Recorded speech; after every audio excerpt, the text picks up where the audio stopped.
عمري بسمع في المسلسلات التركي بشرب شاي زهورات. جه اليوم اللي هدوق فيه شاي الزهورات وفرحان قوي. طبعا شاي الزهورات ده شاي تركي عبارة عن زهورات حقيقي، يعني زهور زهرة وزهرة وزهرة وزهرة. تعالوا ندوق مع بعض وندوق حاجات تانية كتير قوي جايه لي من تركيا من صفحة اسمها احلام المهدي. هسيب لكم اللينك بتاعها تحت الفيديو في اول تعليق. يلا بينا بقى عشان متحمسة. النهارده في قسم اعشاب اللي هي منها شاي الزهورات، وقسم سناكس اللي هي سناكس مستوردة من تركيا، وقسم كوزماتكس للعرايس بقى شوية حاجات كده تظبيط. تعالوا الاول لقسم الاعشاب نجرب شاي الزهورات التركي. انا مش عارفه بصراحه هو مكتوب عليه كله بالتركي بس مكتوب عليه شاي الشتاء، ده الكلمه الوحيده اللي فهمتها. كيسكاي ده اذا انا كنت بعرف اقرا تركي يعني. طبعا كل حاجه من دي ليها طريقه عمل، يعني طريقه صنع. في حاجه بتتنقع وحاجه بتتحط عليها ميه سخنه على طول زي الشاي كده يعني. فانا هاخد حبه كده معلقه او ازود شويه عشان يبقى طعمه ايه قوي، وميه مغليه. بسم الله.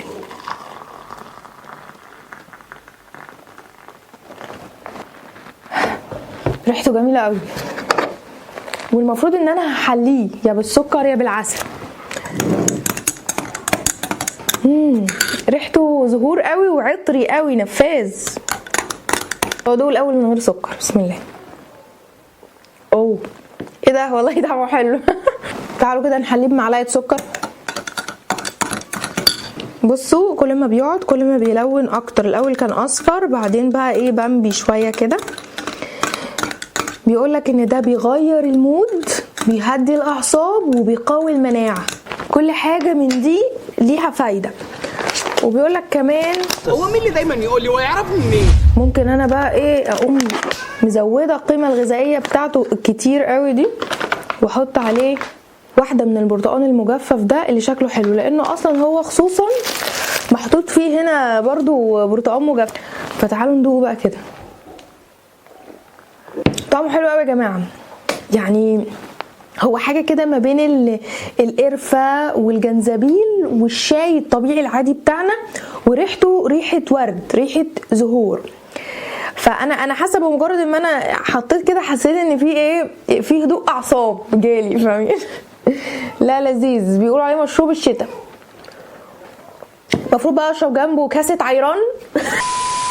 ده شاي الزهورات. مبسوطه قوي ان انا جربته. تعالوا بقى نجرب حاجه تانية لطيفه قوي، وهي بقى مش زهورات، هي اسمها شاي الورد. ده برضو جاي من تركيا. شاي الورد مختلف عن شاي الزهورات، ليه معرفش، ده ورد وده زهور. تعالوا نجيب كوبايه كده. بص دي بقى عباره عن بتلات ورد، مش ورد كامل كده مختلف زي الاولاني. هنحط برضو عليه شويه ميه سخنه، بس المفروض ان ده بيتنقع شويه يعني ساعتين 3، وممكن يتغلي على النار كمان.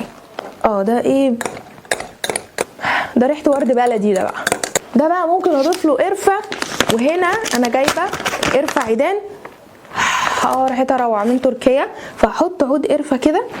ايه ده ايه الدلع ده؟ انا حاسه ان انا بدلع نفسي وبعمل حاجه جديده. فطبعا الافضل ان هو يتغلي على النار، بس هدوق بقى.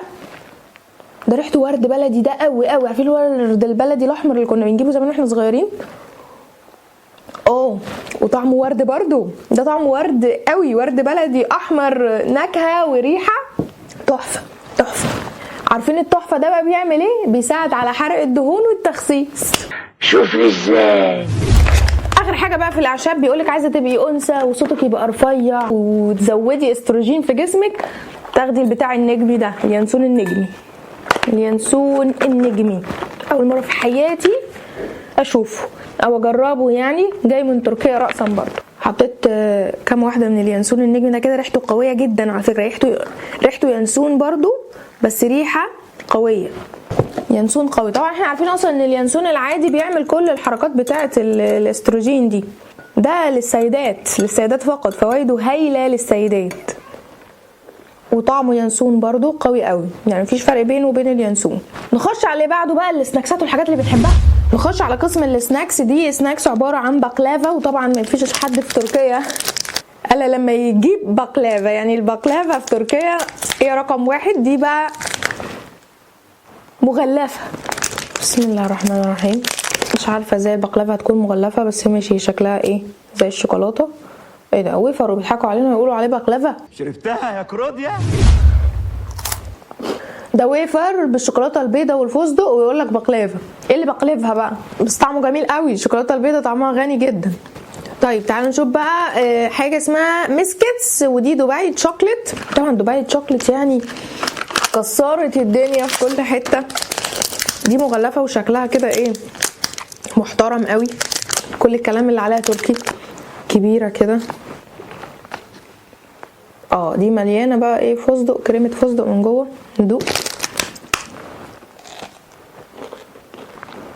دي حاجه محترمه. دي نقول عليها تشوكلت بالبيستاشيو والكنافه. الكنافه فيها قليله شويه، كريمه الفستق فعلا كريمه، يعني مش تحس ان هو فستق حادق كده، طعمها لذيذ قوي.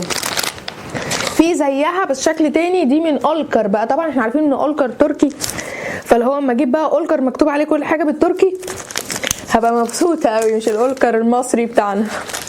دي مكتوب عليها اولكر ومدملكه برضو. البيستاشيو بتاعهم فاتح غير اللون بتاعنا، احنا البيستاشيو بتاعنا غامق معرفش ليه. كده حببوني في ترند دبي. الاولكر احلى، تخيلوا ان الاولكر احلى من النوعيه دي، مع ان دي طعمها حلو برده وغني. اولكر ايه الشوكليت بتاعتها كريمي قوي، تحسي فيها لبن كده. هو مقنن قوي في الكنافه، يعني الكنافه مجرد حاجات كريسبي بسيطه قوي كده كل فين وفين، مسكره اكتر. تالت شوكولاته والاخيره شوكولاته ملهاش معالم كده، انا فاهمه او ورش تركي يا جماعه، ثقافتي مش تركي، فرنساوي او ايطالي. دي حاجه زي برضو ايه ويفر اسمها جوفرك. دي برضو ويفر بالبيستاشيو بالفستق، التراكو بيحبوا الفستق قوي يعني هما والشوام، وبالشوكولاته، متغطيه بالشوكولاته، طعمها حلو قوي. قبل ما نخش على النسكافيهات التركي ندوق التوفي التركي. ابني هيحب الموضوع ده قوي، بيعشق التوفي عشق، فالتوفي ده لو طلع حلو هبقى مبسوطه. ده بقى بالمستكه، والله ما فاهمه حاجه، كل تركي. هو طعمه مستكه قوي صراحه، فاللي يحب المستكه هيحبها. طيب انا حضرت كوبايات للاعشاب، ما حضرش يعني للنسكافيه. لا تعالوا ندوق 2 كده من النسكافيه ده. هما الثلاث انواع شركه واحده اسمها كهف دنيا سي، ما علينا. ده عايز يتعالج ويجينا مجين كده حلوين. هنفتح واحد ونصب، عارفين 2 في 1 اللي عندنا ده، ونفتح التاني. و ده ريحته مختلفه. ده لونه ابيض كمان، ولا ده ايه ده؟ وده مبيض ولا ايه؟ اعذروا جهلي بقى انا مش شايفه، مش شايفه. الجهل اعمى حتى لو كان بصير. ونحط شويه ميه مغليه، نص بقى ميه ونص حليب. باين عليه مبيض البتاع ده عشان لونه ابيض. والله باين. ايه ده؟ ولا ده اصلا مش نسكافيه، باين عليه سحلب. حط حليب هنا، النص التاني حليب والنص ده حليب، ما نحرمش حد من حاجه. طيب ده نسكافيه عادي اهو، بيقول انا نسكافيه، او اللي هو قهوه سريعه الذوبان يعني. بسم الله. ده كافي ميكس، ده كافي ميكس بالظبط. طيب هنقلب ده بقى. ده ايه ده سحلب، ريحته سحلب. ده كان لازم يترفع على النار بقى ولا ايه؟ سحلب. السحلب التركي لا يعلى عليه، جربته قبل كده. محتاج شويه سكر تاني زياده. السحلب التركي دايما مختلف شويه عن السحلب اللي بنشربه هنا، لكن ده حاجه وسط كده ما بين اللي بنشربه هنا وبين السحلب الاصلي. عجبتني التجربه. تعالوا نشوف الكوزماتكس. بصوا بقى، في منتجين للشعر، ودول من احلى المنتجات اللي سمعت عنهم في حياتي. عارفين وانا صغيره كان عندي مشكله جامده قوي، انه الشعر بيطلع من قدام كده بعد ما تنزل تروح المدرسه، فكنت اتمنى ان هم كانوا يكونوا اخترعوا الهير واكس ستيك ده، عشان حضرتك بتقوم فاتحه كده بكل بساطه، وبعد ما تسرح تقوم عامل كده على البيبي هير اللي قدام ده، فيقوم نايم الى الابد. فشكل الواحد يفضل حلو، فاهمين؟ ويحافظ على القصه بتاعت العيال الصغيره. طبعا المخلف بنات هيعرف قدر المعاناه اللي انا بتكلم عنها دي دلوقتي. وطبعا برضو شويه البيبي هير اللي بيبقوا تحت من ورا دول بيبقوا فظاع.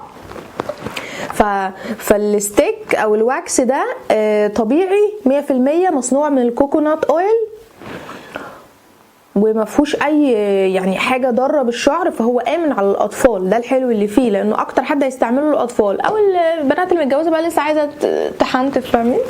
طيب حاجه بقى جامده جدا هي الهير برفيوم. كنت اول مره في حياتي اسمع عنه بصراحه. انا هعطر شعري يعني خلاص بقى. فالمهم يعني بعد ما حضرتك تاخدي الشاور بتاعك وتسرحي شعرك وتنشفيه وتعملي البيبيليس وتعملي كل حاجه انت عايزاها او ما تعمليش براحتك، هتقومي بختين من ده ريحته فظيعه، ريحته جامده جدا. اخر حاجه بقى هي منتجات الجسم. ده شيف باتر، يعني زبده حلاقه بتخلي الجسم ناعم جدا وبتسهل الحلاقه. ده ستروبري سكراب للجسم، سكراب للجسم كله، بينعم جدا ويورد لانه هو لونه احمر كمان، فلذيذ قوي قوي، ينفع للجسم كله. بعد بقى ما تخلصي الشاور بتاعك بتقومي حاطه البيكيني بالم اللي هو بيعمل تفتيح وترطيب طبعا لاي مكان داكن في الجسم. حاجات كلها جايه من تركيا، ما عليهاش كلمه عربي ولا حتى انجليزي. بصراحه تجربتي النهارده كلها لطيفه جدا جدا. انا ببسط لما بجرب حاجه جديده، وخصوصا لما تكون حاجه مستورده. بس كده، لو عجبكم انتوا بقى الحلقه اعملوا لايك وشير. اشوفكم الحلقه الجايه، باي باي.